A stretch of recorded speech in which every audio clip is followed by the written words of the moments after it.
नमस्कार दोस्तों, मैं नीलेश स्वागत करता हूं आपका अपने यूट्यूब चैनल स्टडी पॉइंट पर। हमने पिछले वीडियो में कोशिका की खोज व कोशिका के प्रकार पढ़े थे। आज हम कोशिका के अंदर कौन से अंग पाए जाते हैं उनके बारे में पढ़ते हैं। सबसे पहले हम केंद्रक की बात करते हैं।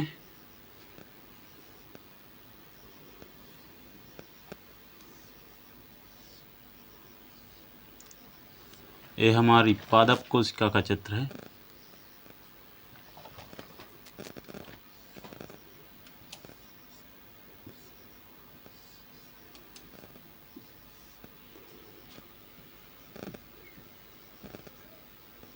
पादप कोशिका,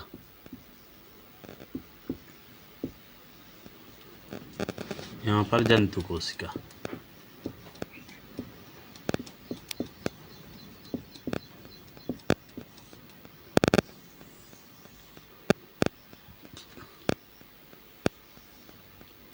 दोनों कोशिकाओं के बीचों बीच केंद्रक पाया जाता है। केंद्रक दोनों कोशिकाओं में उपस्थित होता है। इसके बाहरी परत को हम केंद्रकीय झिल्ली कहते हैं।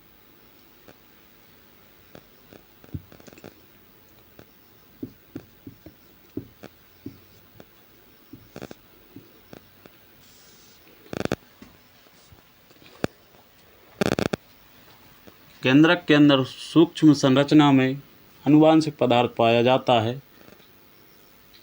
अर्थात गुणसूत्र।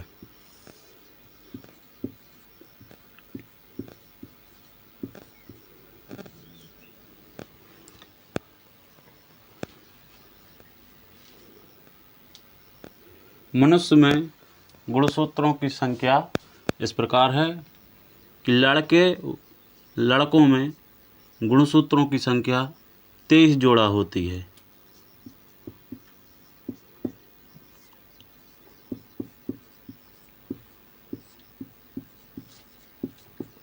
सूत्रों संख्या 22 जोड़ा तो सेम होते हैं, लेकिन एक जोड़ा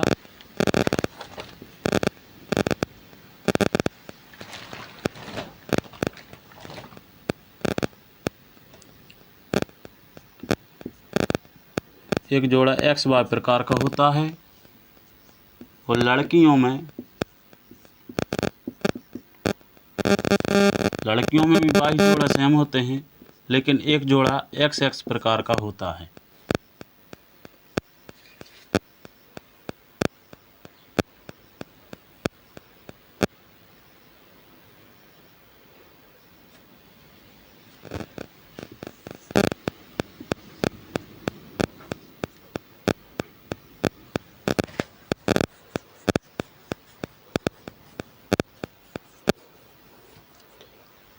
अब हम दूसरे अंग केंद्रक के पास ही में नलिकाकार की संरचना पाई जाती है। ये दोनों में उपस्थित होती है।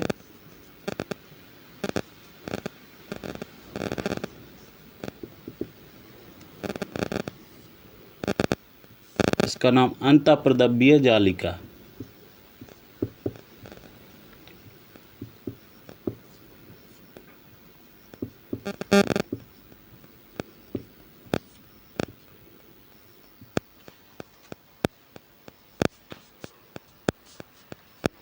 इसकी खोज पोर्टर ने की थी।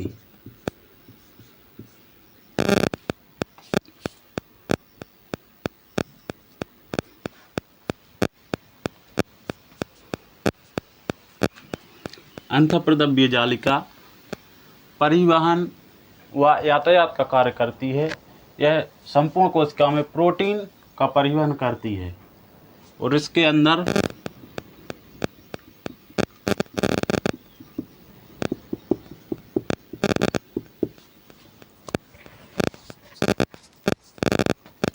राइबोसोम पाया जाता है।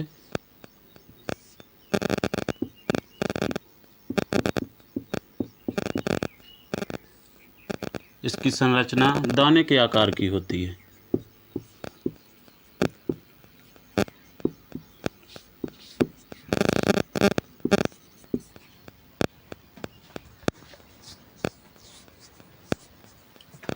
राइबोसोम एक प्रोटीन का निर्माण करता है।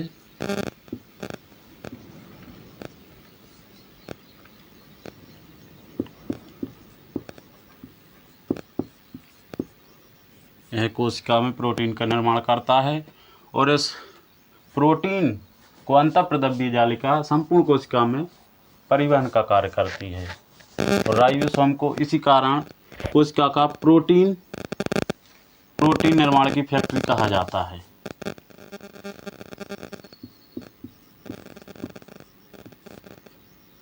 Protein factory.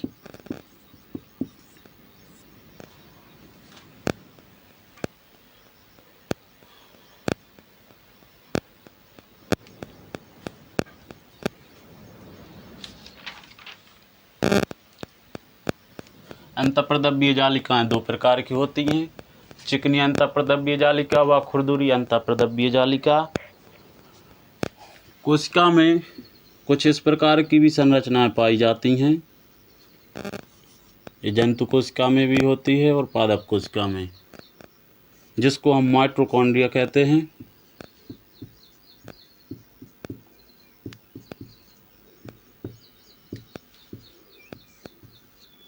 अर्थात पावर हाउस।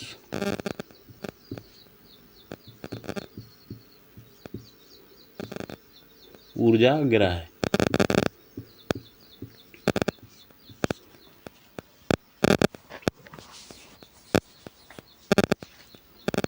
माइटोकॉन्ड्रिया को ऊर्जा ग्रह व शक्ति ग्रह इसलिए कहा जाता है क्योंकि यह एटीपी के रूप में ऊर्जा को संचित करके रखती है, इसलिए इसे ऊर्जा ग्रह व शक्ति ग्रह कहा जाता है। कोशिका के अंदर कुछ डिब्बे की आकार की संरचनाएं पाई जाती हैं, जिनको हम रिक्तिका कहते हैं।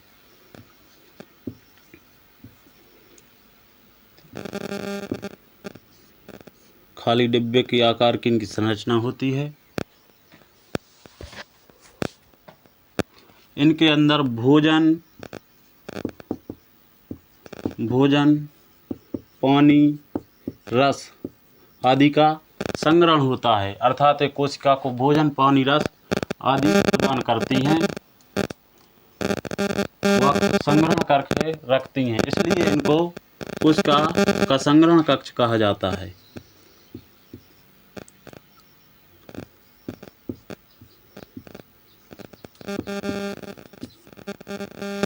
संग्रहण कक्ष।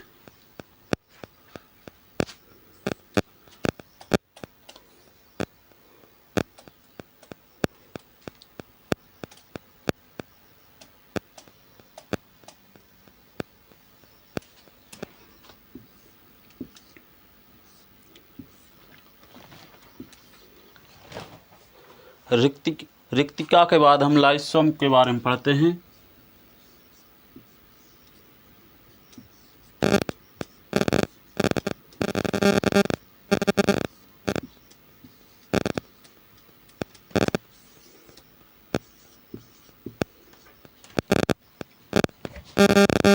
लाइसोम दोनों कोशिकाओं में पाए जाते हैं, पादप कोशिका में और जंतु कोशिका में। इनकी संरचना थैली के समान होती है।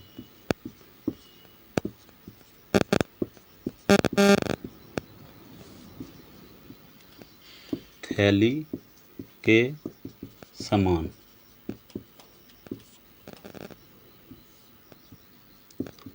लाइसोसोम।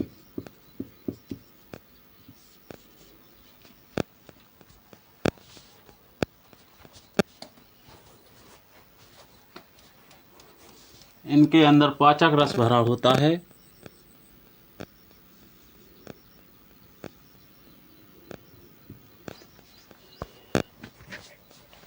इनका मुख्य कार्य होता है कि कोशिका के अंदर हानिकारक सूक्ष्म जीवों को आने से रोकना व उनका भक्षण करना।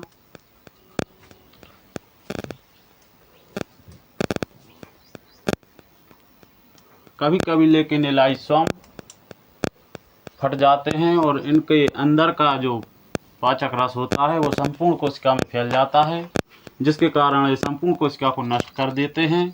इसी कारण इनको लाइसोम को कोशिका कि आत्महत्या की थैली कहा जाता है।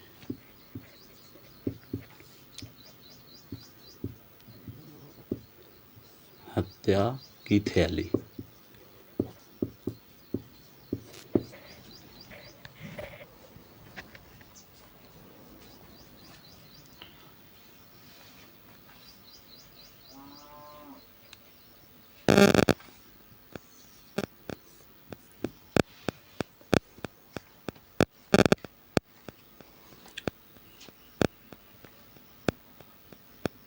अब बात करते हैं हम लवकों की।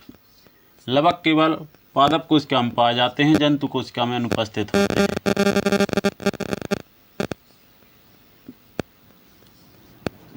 लवक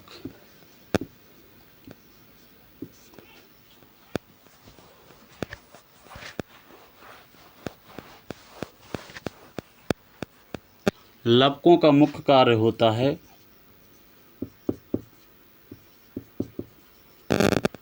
रंग दर्शाना।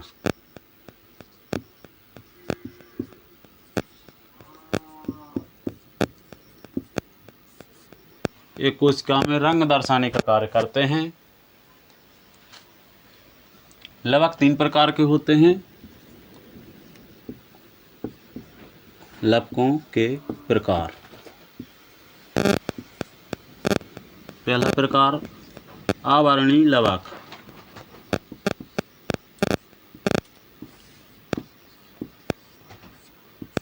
वे लवक जो पेड़ पौधों की जड़ों में पाए जाते हैं आवरणीय लवक कहलाते हैं, और ये लवक रंगहीन होते हैं, अर्थात ये रंग नहीं दर्शाते।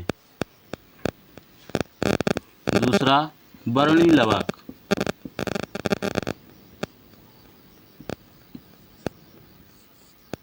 वे लवक जो पेड़ पौधों के फूल व फलों में उपस्थित होते हैं वर्णीय लवक कहलाते हैं, ये रंग प्रदर्शित करते हैं। और तीसरा लवक है हमारा हरित लवक। ये वे लवक हैं जो पेड़ पौधों की पत्तियों व तना में पाए जाते हैं, हरित लवक कहलाते हैं। ये भी रंग प्रदर्शित करते हैं, लेकिन आवरणीय लवक रंग प्रदर्शित नहीं करते हैं।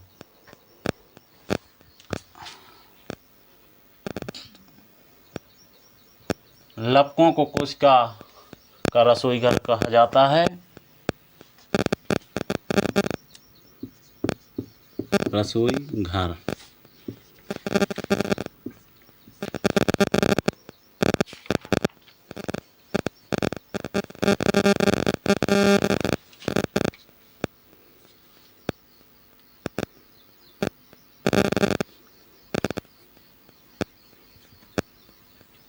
कोशिका के अंदर और भी अंग उपस्थित होते हैं।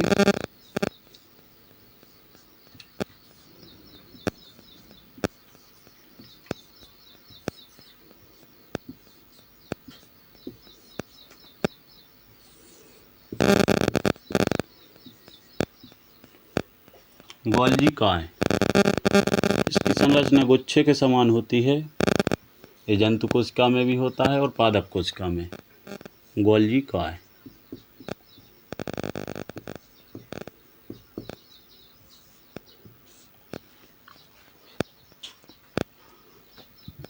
छोटे छोटे और कोशिका के अंदर एक और अंग होता है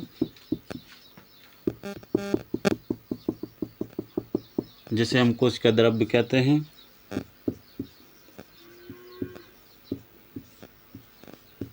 कोशिका द्रव्य। कोशिका द्रव्य कोशिका में स्त्रावण का कार्य करता है। इसका मुख्य कार्य होता है स्त्रावण करना।